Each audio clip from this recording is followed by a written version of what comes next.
Wakil Wali Kota Palembang yang juga Ketua PMI Kota Palembang, Fitrianti Agustinda, ditemui usai audiensi dengan Forum Donor Darah dan Relawan Kesehatan SMKN 3 Palembang mengatakan, pemerintah kota dan juga PMI sangat mendukung kegiatan donor darah, sebab di masa pandemi COVID-19 saat ini, PMI membutuhkan banyak darah dalam 1 bulan, membutuhkan 7.000 kantong darah.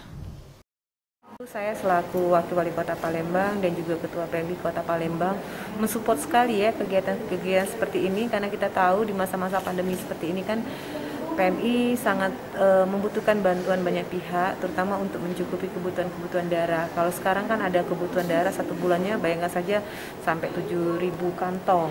Kalau seandainya tidak diiringi atau tidak dibantu oleh komunitas-komunitas atau instansi-instansi yang lain, tentu kebutuhan darah di Kota Palembang ini tidak bisa tercukupi. Nah, kami ingin mensupport kawan-kawan yang memang merupakan komunitas pendonor darah ini, terutama milenial kita ya, anak-anak usia 17 tahun. Kita ingin setiap sekolah nanti mereka menyadari bahwa pentingnya untuk ikut terlibat dalam donor darah ini.